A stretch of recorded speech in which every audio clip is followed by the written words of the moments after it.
on my way to go get some stuff for the snakes. I need some mulch. I gotta stop by Lowe's and get some no float.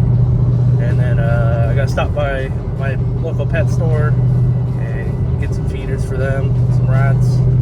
What a beautiful day in Florida today. Clear blue skies, 65 degrees. It's nice. You can hear that supercharger whine.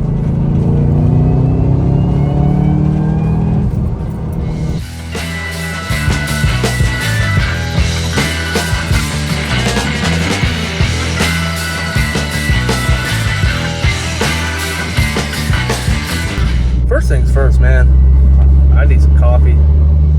I did not drink any before I left the house, and I'm in desperate need of it right now. So I got my coffee. Now we got a really, Jesus, this parking lot is terrible. Now we got a really long drive to the pet store.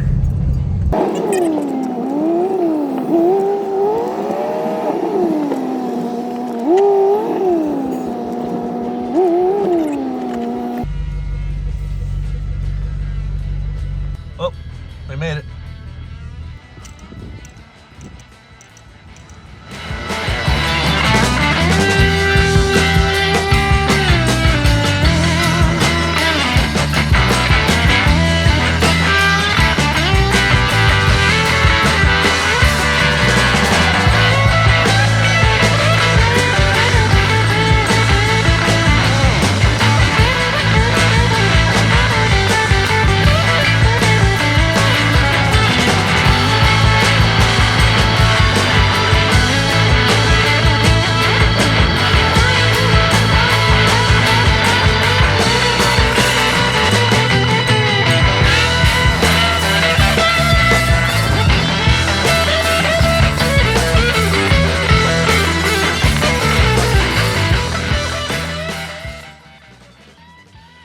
Alright, so we just left Mr. Petman, which, by the way, if you are in Central Florida or just Florida in general and you're around the Daytona Beach area, check out Mr. Petman. They're a really cool shop. They have a bunch of animals.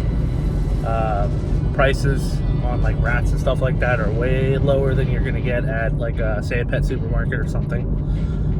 So yeah, go check them out. They're pretty cool. I'm on my way to Lowe's now to try to find some stuff that I couldn't find at the pet store. So basically my boa enclosure, she has one of those plastic hide boxes, and then on the other side it's just a cardboard box with a hole cut out on it. And me myself, I hate stuff that doesn't look natural, so I'm on my way to Lowe's to try to find like a natural hide for her, and because she's 7 foot long. So they don't really make natural stuff for bigger snakes like that. So we're gonna try to find something and possibly make something if we have to. All right, I stopped at Home Depot first, so I didn't have to backtrack. If I went to Lowe's first, I'd have to come all the way back if I couldn't find what I needed there. All right, so we got our no float mulch. Thank God Home Depot had it, because I didn't really feel like going to Lowe's after all this. Inside of a full trunk, golf clubs. There's just so much crap in here. And then the inside, we got our tote full of a whole bunch of stuff, which I'll show you guys when I get home. Guys, be a decent human being and return your carts. The amount of time I see people just put them on the curb or in the middle of a parking spot is just ridiculous. This thing needs cleaned bad. It is so dirty. All the bugs on the front. It's just, it needs a full bath. Bad. Brake dust. It's supposed to be a lot brighter red than this, but it's not, because it is absolutely just covered in black dirt. I don't know. Maybe one day I'll wash it. It is now 74 degrees on December, what is it, 28th? 27th, something like that? I don't even know what the day is today. 74 degrees. Sun shining, blue skies. I love Florida so much. Sorry for all you guys that are up north dealing with snow, cold weather. There's probably people at the beach right now. I don't like the beach, so I'm not there. Plus I got reptile stuff to do today. So right now I'm heading back home. I live in Edgewater, Florida, which, if anybody's familiar with Central Florida, specifically Volusia County, you know that there is absolutely Nothing in Edgewater. Which would be fine if it was like a rural, you know, neighborhood or, you know, just out in the country. But it's not. It is just your normal, you know, subdivision houses, and there's just nothing there. We don't even have a Walmart. So we got to drive, you know, 15 minutes just to go to a Walmart, which 15 minutes, it's whatever. But there's like no Publix, no, I mean, all we got is a Winn-Dixie, a Dunkin' Donuts, and a couple restaurants. And that's pretty much it. I absolutely hate it out there. I just had to drive, I don't know, half hour to go to the pet store because we don't have a pet store there, which sucks.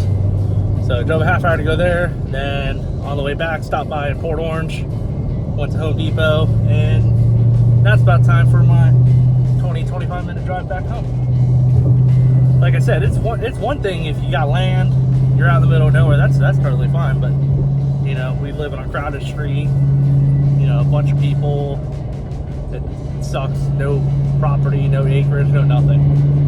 So hopefully one day we can change that. Get a place with some land, get some more animals. I'd really like some aldabras. Really want some iguanas, probably like rhino iguanas. There's a whole bunch of things that I want that I just don't have the room for. What is up, dude?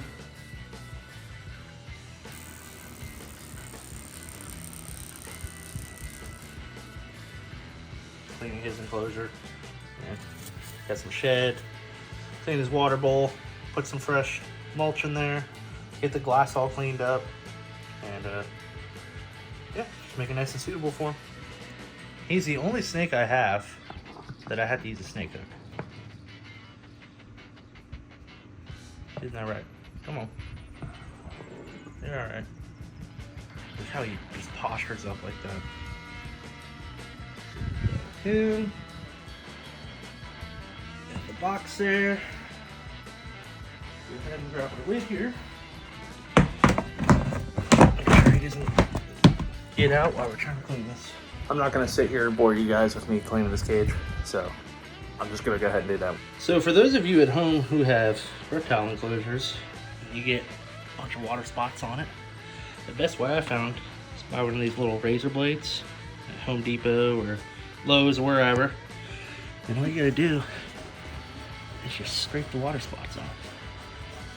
Keep it nice and flat so you don't scratch your glass. Keep it nice and wet. And it works like a charm. Gets all that calcium and all that fun stuff that's inside your water. I mean, not all water is going to be perfectly purified, so you're going to have some water spots. It's a very long process of doing this, but at the end, to me, every single time I do it, it's well worth it. Makes the glass look really, really, really clean. And it just makes it look like you care. So, once I'm done with this, I'll show you the final results.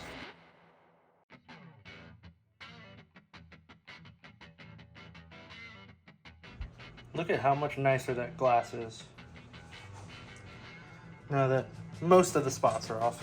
It took me about 10 minutes. I didn't really go ham on it, but I mean, it's night and day. So much better.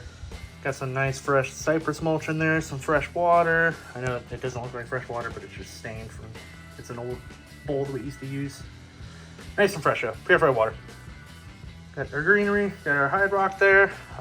Move the water bowl from that side to this side because I'm actually gonna put the heat lamp over here. It's just easier for whenever it's reaching from the timer. So let's get little grumpy dude out and put him back into his enclosure. All right, so open this back up.